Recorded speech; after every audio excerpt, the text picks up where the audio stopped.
ჰიპოკრატეს ფიცი.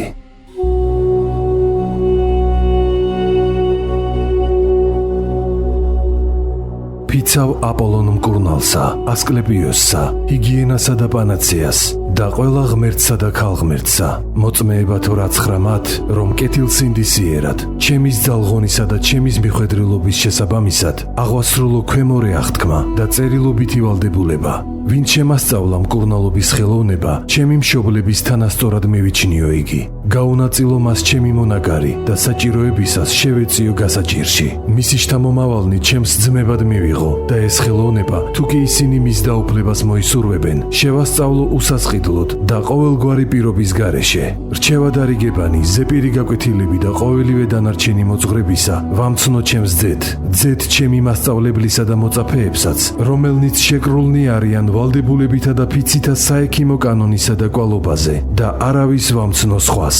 ჩემი ძალღონისა და მიხედულობის შესაბამისად, მხოლოდ და მხოლოდ სასარგებლო განწესება დაუდგინო ავადმყოფს და ავერიდო ყოველგვარ ვნების მიყენებას და უსამართლობას. არ მივცე არც ერთ მთხოვნელს მომაკვდინებელი საშუალება და არც გზა ვასწავლო ასეთი ზრახვის შესრულებისა. ასევე არ მივცე არც ერთ ქალს მუცლის მოსაშლელი პესარიუმი. სპეტაკად და უმციკლოდ მოვიხმარო ჩემი ცხოვრება და ჩემი ხელოვნება, რომელ სახლშიც შევიდე, მხოლოდ ავადმყოფის სასიკეთოდ შევაღო ამ სახლის კარი და არ იყოს გულსა ჩემსა წინა განზრახვა, უმართებულობა და ავისურვილი. მით უმეტეს ზრახვანი სამიჯნურონი ქალთა მიმართ და რუშობის ნდომა კაცთა მიმართ, არცა აზატთა და არცა მონათა მიმართ. ოდეს მკურნალობის ჟამს ან თუ სხვა დროს ყური მოვკრა ან დავიხილო რაიმე კაცთა ცხოვრებიდან, რაიცა არ უნდა იქნეს გამჟღავნებული, საიდუმლოდ მივიჩნიო და არავის გავუმხილო იგი. და მე განუხრელად შემსრულებლისა ფიცისა, ბედნიერება მხვდეს ცხოვრებაში და ჩემსა ხელოვნებაშიც და მადიდონ კაცთა უკუნითი უკუნისამდე, ხოლო უკეთუ დავარღვიო ფიციან და ცრუ აღთქმა დავდო, პირ უკუ მომეგოს მე.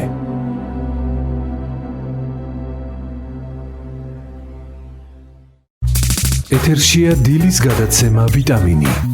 განმეორებით. მაშასე მეგობრებო, დილა მშვიდობისა, კიდევ ერთხელ მოგესალმებით ყველას და მივესალმებით ჩვენს დღევანდელ სტუმარს, მედიცინის დოქტორს, ტატიშვილის სამედიცინო ცენტრის ოფთალმოლოგიური სამსახურის ხელმძღვანელს, ჩვენთვის უკვე კარგად ნაცნობ ექიმს ბატონ გელა ობერიუხძეს. დილა მშვიდობისა, ბატონ გელა, დიდი მადლობა რომ მობრძანდით. მოგილოცავთ დღევანდელ დღეს ნინოობა, მრავალს დაესწარით და ჩვენ ფაქტობრივად ჩვენი სიტყვა შევასრულეთ თქვენს და ჩვენს, ანუ გვაქვს საშუალება კიდევ ერთხელ დაგპატიჟოთ, მაშინ გვახსოვს რომ რაღაცა ცოტა მცირე დრო გქონდა და შესაბამისად მხოლოდ თვალთან დაკავშირებით კომპიუტერებით და რჩევებით შემოვიფარგლეთ.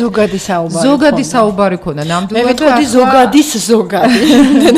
და ახლა გვაქვს მე მგონი საშუალება იმისა, რომ თუ დაგვრჩება დრო, სხვათა შორის მაშინაც გითხარით და ახლაც მე ვფიქრობ ჩვენთვისა და ჩვენი მსმენელებისთვისაც საინტერესოა თქვენი გვარი. საიდან წარმოსავლა და ესე მოკლედ ისე მითი რომ ვთქვათ, როგორ მოხვდით აქა, ხო იცით, როგორც არის ხოლმე, ძალიან საინტერესო იქნება, მაგრამ ეს მოდით უფრო მეორე ნახევარში გამოვიყენოთ ჩვენი საუბრის და ახლა იმ თემას დაუბრუნდეთ, მახსოვს და გვახსოვს ჩვენ, როდესაც თქვენ აქ ბრძანდებოდით, რაღაცა სიახლეებზე გვესაუბრებოდით, რომელიც იყო დაკავშირებული თუ არ ვცდები სიელმესთან. ხო, მოდი დავაკონკრეტოთ, ხო, თამუნათუმ ერთ რამეს ვიტყვი, ახლა გარდა იმისა, რომ ალბათ სიელმეს მხედველობის თვალსაზრისით რაღაცა თავისი სირთულეები აქვს, იქ რაღაცა დისკომფორტი აქვს, იქ რაღაცა მხედველობის დარღვევებთან არის დაკავშირებული და ალბათ დავაკონკრეტებთ იმასაც, რომ სიელმე შეიძლება იყოს როგორც შეძენილი, ასევე თავისთავად ცხადია თანდაყოლილიც. გარდა ამისა, კიდე აქ მეორე მომენტია, როდესაც ეს არის სუფთა კოსმეტიკური და ესთეტიკური თვალსაზრისით ადამიანს ნამდვილად არ სიამოვნებს, რომ იყოს ამ მდგომარეობაში, მაგრამ ისეთ მსუბუქ სიელმეზე ვლაპარაკობ, მე პირადად, როდესაც ამ თემას ვეხები, ერთს არ დავასახელებ, იმიტომ რომ ეს ადამიანი ჩემთვის არის, არ ვიცი, არაჩვეულებრივი, აი ქარიზმა იყო მისთვის ეს სიელმე, ის ქართველია და უბრალოდ არ დავასახელებ, თუმცა დავასახელებ მეორეს, რომელიც ასევე დაკავშირებულია. მე ბარბარა სტრეიზანდი. აი, მანდ მივდივარ, ბარბარა თავისთავად იმ ქართველს გეტყვი, ასე ვთქვათ, ეთერს მიღმა, იმიტომ რომ მაინც არ ვაწყენინოთ, თუმცა მე ვიტყოდი, მე მგონი გაიკეთა იმ ადამიანმა ოპერაცია და არაჩვეულებრივი ადამიანია, მშვენიერი, გადასარევი და არაჩვეულებრივი ისეთი კინოსახე შექმნა და დარწმუნებული ვარ, ყველა მიხვდება ხა ვისაც საუბრობ, მაგრამ აი სწორედ მისი ეს ესთეტიური მხარე იყო მისი ძალიან დიდი ქარიზმა და ძალიან დიდი როლი შეასრულა იგავე იმ ფილმში. კი, მაგრამ აი ნუ ბარბარა არა რომ არ აღნიშნოთ, ეხლა აქ არაფრით არ შეიძლება. ეს ლირიული გადახვევა. მაგრამ ეს არის იშვიათობა მაინც. კი, ნამდვილად იშვიათობა და მოდი ჯერ პირველ რიგში გამოვყოთ, რა თქმა უნდა, ის და გავამახვილოთ ყურადღება, რომ არსებობს თანდაყოლილი, თქვა თუ შეიძლება ესე ზოგადად ითქვას მიზეზები და რა შეიძლება გამოიწვიოს უკვე შეძენილი სიელმის ჩამოყალიბება. დილამშვიდობისა, მივესალმებით რადიოს მსმენელს და ყველას მიულოცავ წმინდა ნინობას. რაც შეეხება სიელმეს. სიელმე შეიძლება იყოს პარალიზური და შეუღლებული. ეს ორი ჯგუფი, ორი ძირითადი ჯგუფი, რომელიც უნდა გამოვყოთ. პარალიზური სიელმე ხდება ჩვენ ძირითადად თანდაყოლილი ტრავმების შემთხვევაში. ბავშვი დაბადების შემდეგ მას უკვე შეემჩნევა სიელმე და ხოლო რაც შეეხება შეუღლებულ სიელმეს, შეუღლებულ სიელმე ვლდება უკვე 3, 4, 5 წლის ასაკი. ერთს დავაკონკრეტებ თანდაყოლილთან მიმართებაში თუ შეიძლება. თანდაყოლილ თქვენ გულისხმობთ ალბათ პარალიზურ სიელმეს, როდესაც დაზიანებულია თვალის მამოძრავებელი მაინტერესებს. ინერვაცია. ანუ აუცილებლად სამშობიარო ტრავმა თუ მუცლად ყოფნის პერიოდში, აი ორგანოგენეზის დროსაც შეიძლება. დედას გადატანილი კონდეს რამე ინფექცია. აი ხო, მანდეგ მაინტერესებს. განსაკუთრებით ვირუსული ინფექციები და ამანაც გამოიწვიოს ამ ინერვაციის დაზიანება, ხოლო რა თქმა უნდა ტრავმის დროს ეხლა ეს იშვიათობაა უკვე მეანობა მიაღწია ისე დონეს, რომ სამშობიარო ტრავმები შემცირებული. საკმაოდ შემცირებულია. ნუ ხა სიელმე არის მხედველობის ღერძის ერთ-ერთი თვალის მხედველობის ღერძის გადახრა. იმის მიხედვით საით არის გადახრილი მხედველობის ღერძი გამოვყოფთ შიგნითა და გარეთა სიელმეს. ხა თქვენ ახსენეთ ის მსახიობი და ახსენეთ ბარბარა სტრაიზენდი. ძალიან კოსმეტიკურად ძალიან შეუხედავად გამოიყურება, რა თქმა უნდა, გარეთა სიელმე, ხოლო რაც შეეხება შიგნითა სიელმეს, აი ჩვენ აქ უნდა გამოვყოთ ერთი მომენტი. არსებობს ესეთი ცნება ტერმინი როგორც ცრუ სიელმე. ესე იგი ადამიანის კონფიგურაცია, თვალბუდის სახის კონფიგურაცია ზოგჯერ იძლევა ცრუ სიელმის შეხედულებას. ესე იგი სინამდვილეში მას არ აქვს ბინოკულური ფუნქციების დარღვევა. აი აქაც მინდოდა გამომიყო, რომ სიელმის ერთადერთი დამადასტურებელი სიმპტომი არის ბინოკულური ფუნქციის დარღვევა. აი რას ქვია ბინოკულური ფუნქცია? ეს არის ორივე თვალით მიღებული გამოსახულების შერწყვა. და აი როდესაც ეს არის დარღვეული, ეს ნიშნავს იმას, რომ ადამიანს აქვს სიელმე. ამის არსებობს რამდენიმე ტესტი, ძალიან მარტივი ტესტებია, ბავშვებში ვატარებთ, ყველა ბავშვი ამას სკოლამდე ასაკში. ამის გამოსავლენად. აი რაც შეეხება ბარბარა სტრაიზენს, მე ეჭვმეპარება რომ იქ აქვს საქმე სწორედ ცრუ სიელმესთან. იმიტომაც არის შესაძლებელი. ასევე თვალის ოპტიკური ღერძი და მხედველობის ღერძი, როდესაც მათ შორის კუთხე არის საგრძნობლად დიდი, ვიდრე დაუშვათ 5 გრადუსი, აი მაშინ ესეთი რჩება შთაბეჭდილება ადამიანს. იცით რა არის ბატონგელა, მას თვალებიც ახლა მაგვიდგინეს, ხო, ჭრილიც და აი ცხვირთან ახლოს აქვს ის თვალების. აი ყველაფერი ეს ასოციაციის ბაზის ასოციაცია. თუმცა აქ რო ოტორინოლარინგოლოგი ყოლა და იგივეს ვიტყოდი, მის ცხვირს ხელი არ უნდა ახლოს არავენ, იმიტომ რომ ჯამში ეს ქალი არის, ნუ არაჩვეულებრივი. ხმაზე უკვე აღარ ვლაპარაკობ. ჩემი მოსკოველი პროფესორი, ცნობილი პროფესორი გალინა ბორჯიკოვა ამბობდა, რომ ყველაზე საყვარელი ბავშვები არიან ელამი ბავშვები. მართლა საოცარი.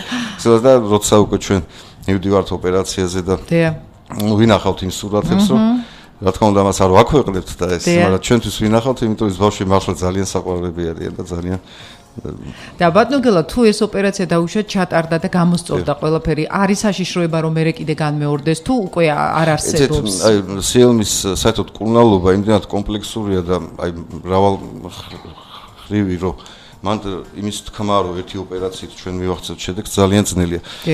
საერთოდ იგულისხმება ორეტაპიანი ეს მართლაც შემთხვევაში ორეტაპიანი ქირურგიული მკურნალობა, მაგრამ აქ ემატება კიდე რა თქმა უნდა კონსერვატიული მკურნალობა, ამბლიოპიის, აი ზარმაცი თვალი, რომელიც ახლავს სიელმეს და ძალიან ხშირად ახლავს დისბინოკულური, ესე იგი ბინოკულური ხედულობის დარღვევის გამო ამბლიოპია, ზარმაცი თვალი. ჩვენ და ვეცადოთ ვებრძოლოთ ამბლიოპიას და სხვათა შორის მე მინდა გითხრათ, რომ ძალიან დიდ შემთხვევებში ქირურგიული ჩარევამდე არ მივდივართ. არის ესეთი რაღაც პროცენტი აკომოდაციურ სიელმის დროს, როდესაც სიელმე სწორდება სათვალის ტარებით, როდესაც არის რეფრაქციული დარღვევა, შიგნითა ჰიპერმეტროპია.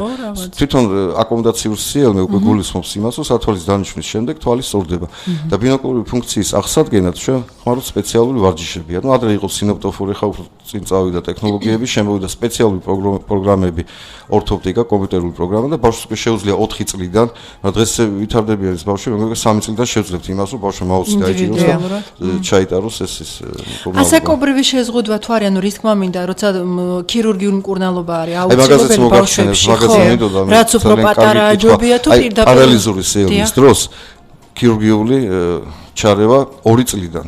ადრე უფრო დიდი ასაკიდან იწყებოდა, მაგრამ დღესდღეობით უკვე მივიდა სუპერიტამდე, რომ უკეთესია პარალიზური სიელმები ვერ გასწორდება ვერც ერთი კონსერვატული მკურნალობით, იმიტომ რომ არ მოძრაობს კუნთი, ამ თვალი უნდა მივიყვანოთ თავის ნორმალურ მდგომარეობაში.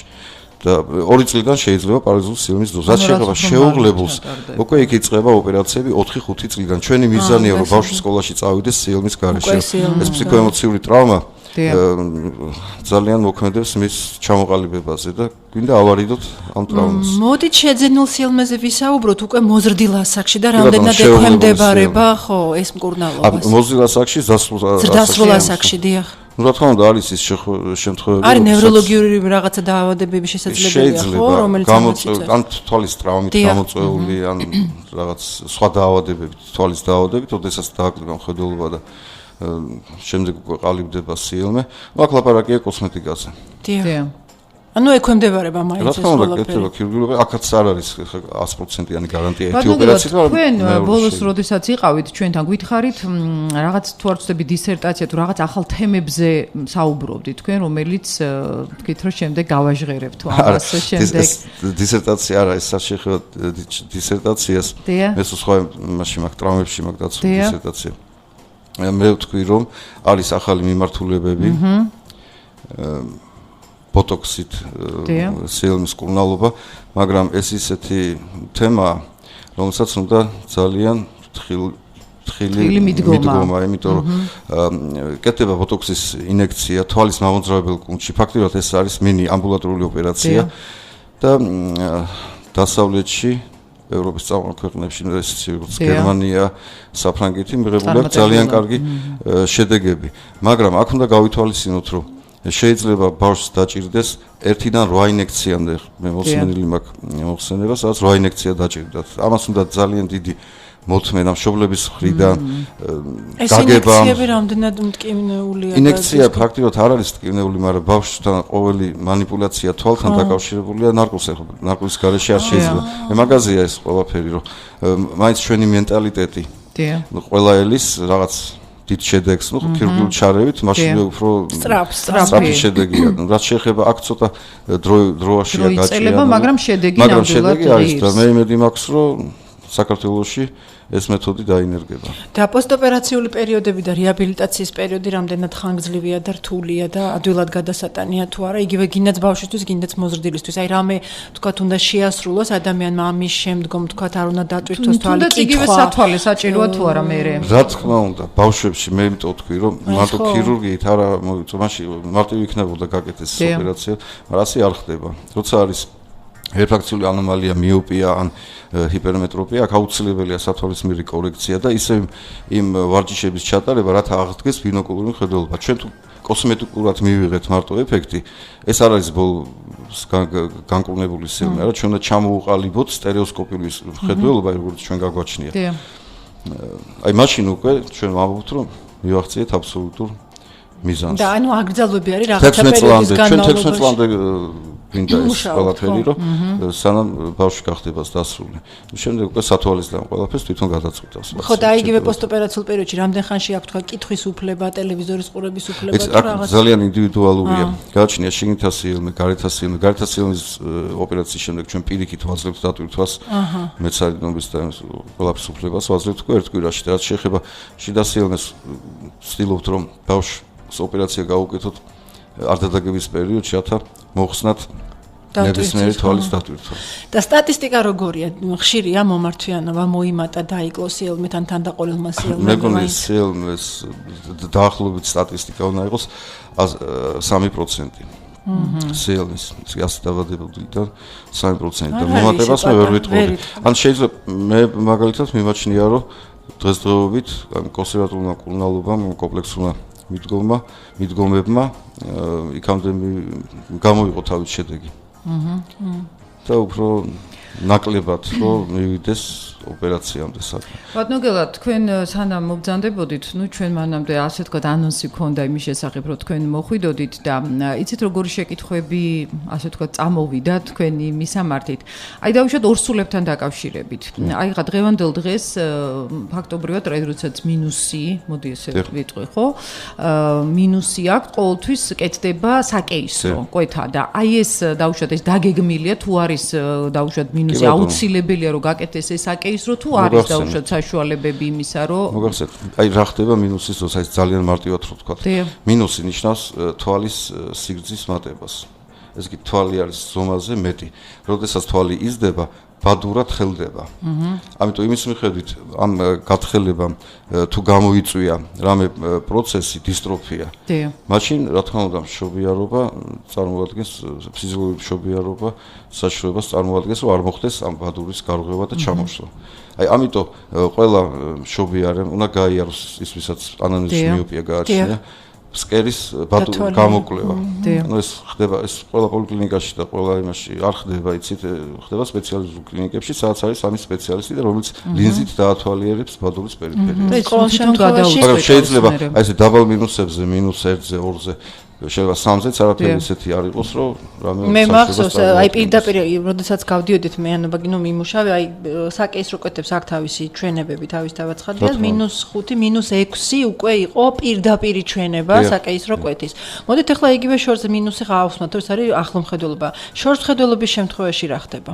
შორსხედველობის შემთხვევაში არაფერი პლუსია, პირიქით თვალი ნორმალზე პატარაა და არაფერი საშუალებას აქვს მშობიარობის ასტიგმატიზმის დროს. ასევე ბატონ გელა, ხა ისე მე მინუს მიუბრუნდები და აი დავუშვათ, როდესაც მოდის თქვენთან პაციენტი და ის არის, ნუ დავუშვათ თუნდაც 15-16 წლის და მას აღმოაჩნდა ეს მინუსი, ხო?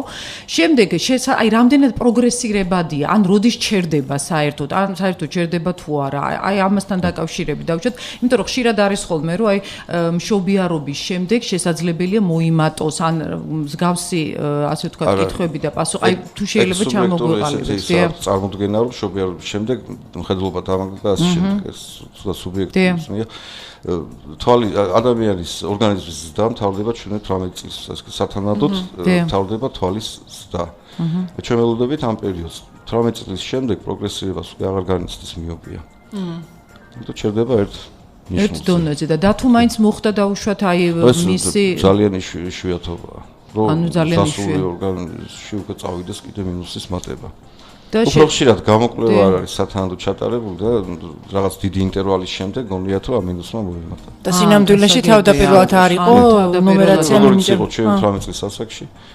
გასაგებია. ანუ მშობიარობის მერეც დარჩება ის მინუსა და პროგრესირებადი აღარ იქნება. პროგრესირებას არ განიცდის. მე მგონი ის დროა ხან მოკლედ რო გრჩება რომ უკვე გადავხედოთ გვარს მიუბრუნდეთ ასე. საიდან მოხდით სად თქვენი ძილი და ფესები საიდან არის? სოთაშორის ამ ფესებს ახლა ჩემი ბიჭი გერმანიაში სწავლის მაგისტრატურაში და დია კუჩინაც მელაპარაკა მაგ თემაზე არსებობს რამდენიმე ვერსია ობერიუხტი ისინი ამბობენ რომ მას კორჟნიხ ეს ტყავის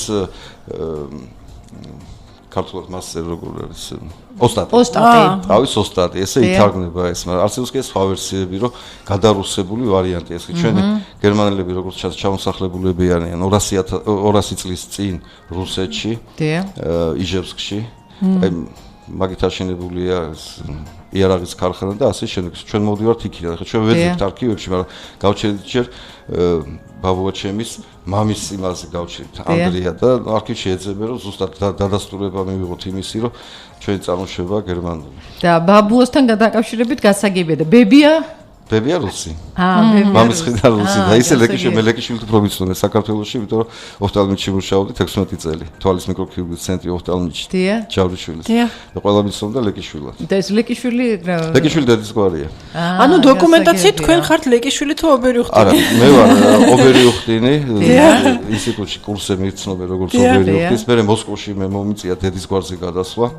რაღაც პერიოდი ხარისხი იქ დაცული მაქვს ლეკიშვილზე და როდესაც ჯავრიშვილმა ჩამომიყვანა საქართველოში მე შვილის თხოვნით დავიბრუნეთ ისე ვიზუალურად არ გევხართ არა მე დაგავს მამას უფრო ის გერმანულად ანუ თვითონ თბილისში და ანუ საქართველოში დაბადებულია ბაბუა უკვე არა, მამა ჩამოვიდა და დედა გაიცნო საქართველოში და ისინი დაბადებულები არიან რუსეთში. გასაგებია. ეკატერინეს გერმანელები ვართ.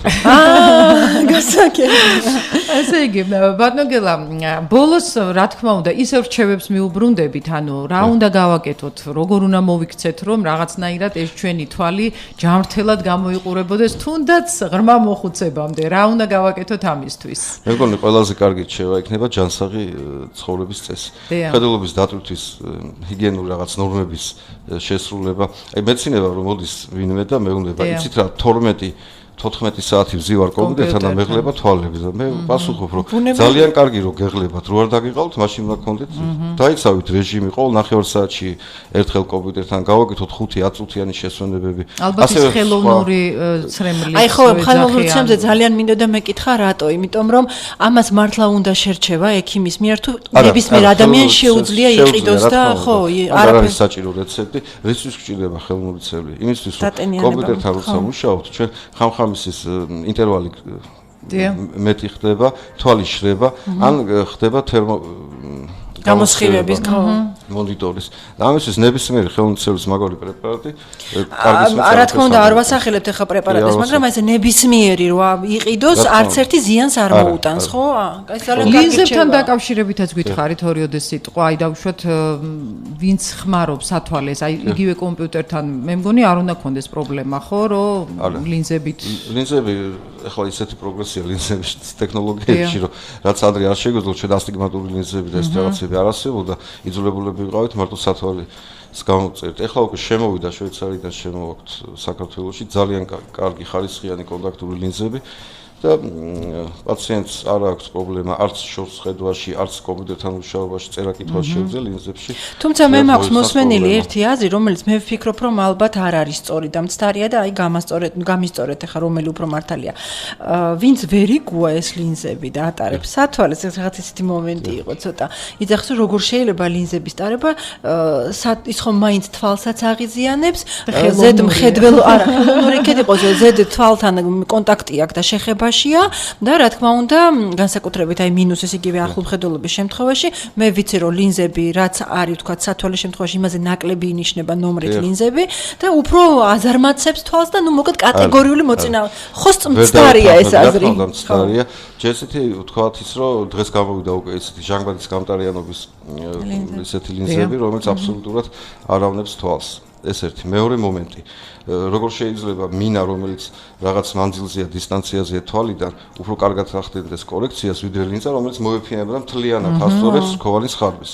ელემენტარული პერიფერიული შედგენილობაც ხო, რა თქმა უნდა, ხანგრძლივობა სხვადასხვა, არის ამთვიანი ერთწლიანი თუ ერთწლიანი აღარ არის. სწორი წარმოდგენაა, რომ ლინზა რაც ხანგრძლივი ვადისაა, მაგრამ შეიძლება დასავლეთში გადადიან ერთდღიან ლინზებზე. კი, რომელი ჯობია ხანმოკლე. რა თქმა უნდა, ხო, კი, ორკვირიანი არის. ეხლა შემოვიდა ერთდღიანი ლინზები და იღებენ მთელი წლის მარაგს და ყოველდღე იცვლიან ლინზებს. მე ვიტყოდი რომ მოკლედ ყველაფერში მთავარი არის ელემენტარული ჰიგიენური და რაღაცა ისეთი ცოდნის და მის დაცვა, ხო, პირობების. ჩვენ სამხრეთ ქვეყანაში უნდა ვიხმაროთ მზეში აუცილებლად უნდა ვიხმაროთ მზის დამცავი სათვალე და ამან არ გამოიწვიოს კატარაქტის განვითარება და კიდე სხვა რაღაცეები, 1000 ალერგიული რეაქციები.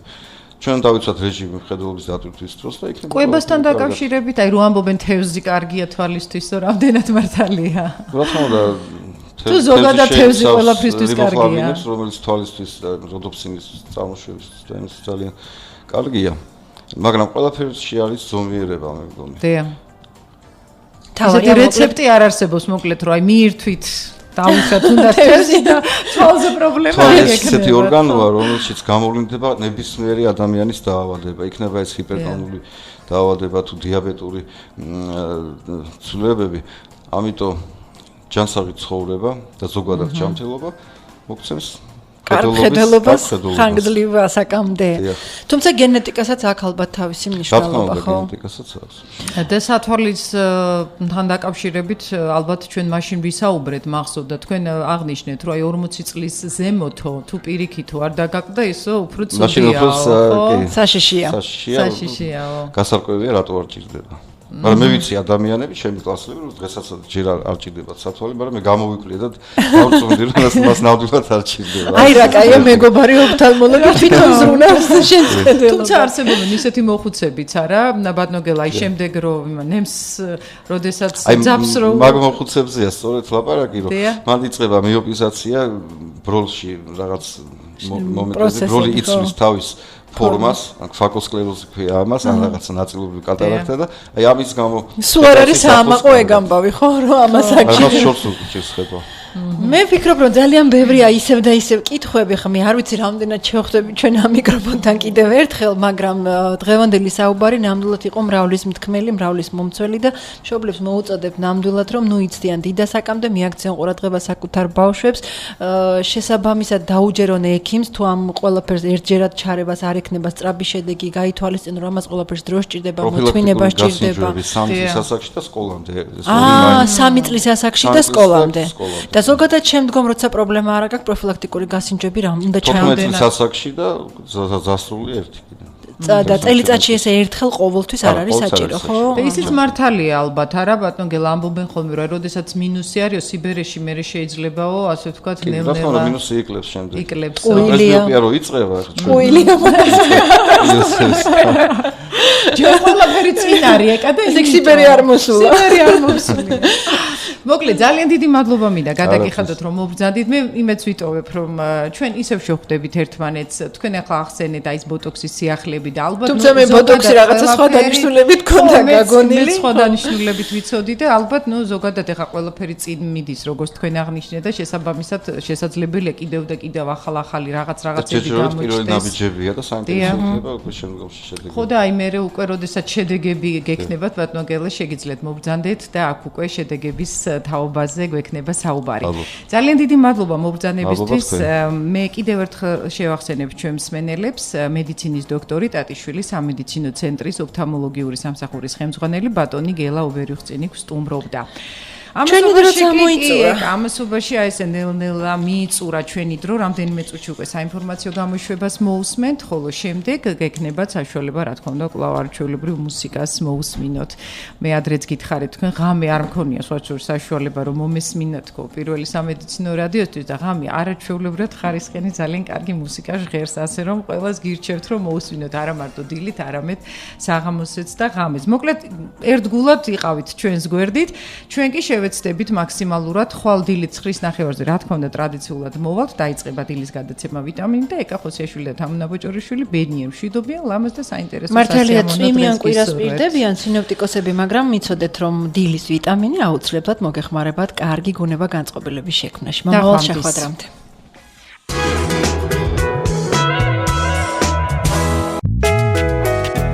თქვენ მოისმინეთ დილის გადაცემა ვიტამინი. განმეორებით